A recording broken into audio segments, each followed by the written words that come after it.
What's up, guys? Welcome back to the channel. My name is Phil Sarpon, and this is Wellness for Body, Mind, Spirit. This channel is dedicated to all things for your wellness for body, mind, spirit. I give you personal training videos as well as nutritional support, even some personal training tips, and even yoga, flexibility exercises, and meditation, spirituality guides. And so for this topic that we're going to talk about I think is a very important topic that I get a lot from my clients about: does dieting really work? And if it doesn't work, then what should you do? A lot of people know basically general information that dieting really does not work. I've never dieted before. Have never told my clients to diet. I don't believe in dieting. The research and surveys and data, scientific data, will also show and prove that dieting has never worked. But I will say this: dieting does work short term. Actually, there's some really great diets out there that will work for short term, but that kind of defeats the purpose. If a diet works for short term, if you lose all the weight during the diet, but then you gain all the weight back and even more after the diet, then in the end, it really doesn't work. So this is definitely a really big topic in the personal training industry. Part of the reasons that dieting doesn't work is that it doesn't work in terms of people's lifestyle. People want to enjoy food. People want to live. People want to go to Thanksgiving meals and date nights and to other social events and not necessarily have to worry about always restricting their diet, right? And so what they're really looking for is they're looking for balance. They're looking to enjoy their favorite foods, but also control the amount of food that they're eating, as well as the types of food that they're eating, and basically put themselves back in the driver's seat. I just want to say a quick disclaimer that I am not a nutritionist or a dietitian, and so I actually don't even do any type of meal planning for my clients. I actually just refer them to nutritionists and dietitians. And so 3 things that I would recommend my clients to do. First of all, refer to a dietitian or nutritionist. The reason that you want to do this, you want to be basically sure, based on your age, based on your weight, based on your genetics, there is a certain amount of food that you should be eating every single day. The amount of food that is actually healthy and conducive to your age, your weight, your energy level, all of those things. And that's why I always tell my clients to go see a dietitian or nutritionist just for a few appointments, just to get an overall idea of the amount of food that they should be eating every day. The second thing that I'm going to tell my clients to do is to have a food journal. And this is so key, right? The thing is, in order to change the behavior, we have to change the mindset. In order to change the mindset, you have to be aware of your food habits. You have to write down what you eat consistently on a day-to-day basis. What are you eating right now? What are you drinking right now? How many times are you going to the fast food restaurant? What are you eating at the fast food restaurants? What are your cravings for? When are your cravings? What time are your cravings? You need to figure out and just become aware of where your food cravings and your food impulses are and your food desires are. If you can figure that out, then the third thing, which I think is the most important thing, is to just make a plan for yourself, all right?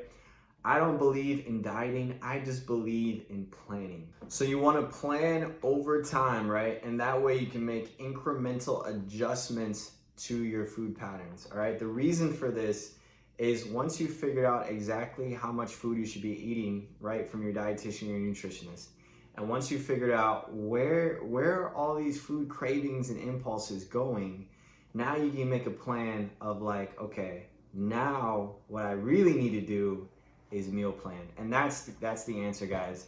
Meal planning is everything. Honestly, 80% of fitness is nutrition, right? The other 20% is personal training. If you really want to be overall fit from a holistic point of view, you have to pay attention and be serious about your nutrition. You don't have to diet. You just have to be aware of what you're eating.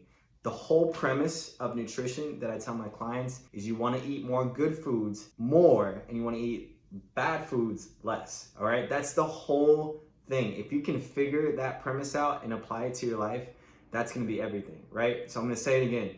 Eat good food more and eat bad food less. That does a couple of things. The first thing that it does is that you're teaching and you're rewiring your brain, your taste buds, and your brain and your body to want and desire good food. The reason that you struggle with good food and nutrition right now is that you crave the bad food and you don't crave the good food. So we have to switch that. If you can do that and you can slowly, consistently grow over time in this, you'll take care of your nutrition. That's all it takes.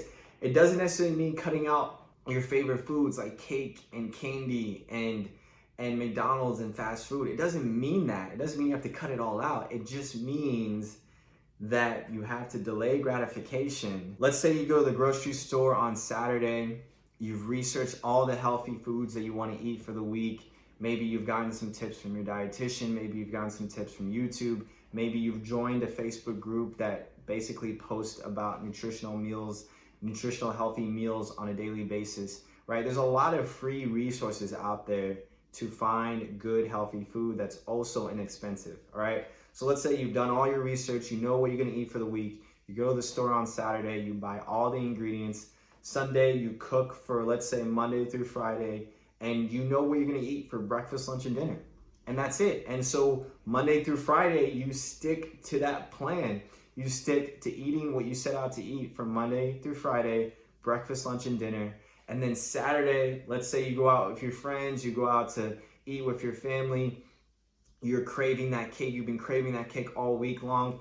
You finally get to divulge in the foods that you do want or the foods that you desire in the moment, right? And so that's still rewarding you for the hard work that you put in Monday through Friday. And here's the thing, guys, I promise you, the longer you do this for, the easier your body is going to want to crave that good food, and you're actually going to crave that bad food less. And so the cravings for the cake and the candy are going to be less and less and less. It's not going to be such an impulse anymore. It's going to be, you know what?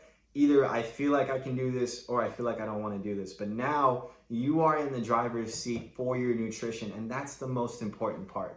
All right, guys, so just in summary, all right, going to a dietitian or nutritionist just to get an overall basis for how much food you should be eating for your weight, your age, all those different genetic factors. The second thing is just having a food journal, just writing and jotting down notes about what you eat, when you eat it, and how you feel after you eat it, right? And then doing the work to meal plan. Meal planning and meal prep is everything, guys. Doing the research to figure out what foods are gonna be healthy and still taste good, right? There's so much healthy food out there that also tastes good, right? And so that's what you have to do. You just have to rewire your taste buds and your brain chemistry to want and desire that healthy food. Once you do that, guys, I'm not saying you have to completely cut out your cravings and your temptations. I'm just saying you have to plan it in a way that it makes sense to you. You have to plan it in a way where you can still reach your goals 2-4 weeks, 5 years from now, because you have put yourself in the driver's seat and you are in control of your body, you are in control of your mind, you are in control of your cravings and your impulses. And when you couple that with personal training, I think the effects and the results are incredible. Not just short term, because we're not doing this for short-term results. We're not doing this just for the summer season. We're doing this for the rest of our lives. We want to feel good for the rest of our lives. So if you guys like this video, definitely give it a thumbs up, subscribe to the channel, and stay tuned for more nutritional tips, personal training videos, and spiritual guides. All right, I'll see you guys in the next video.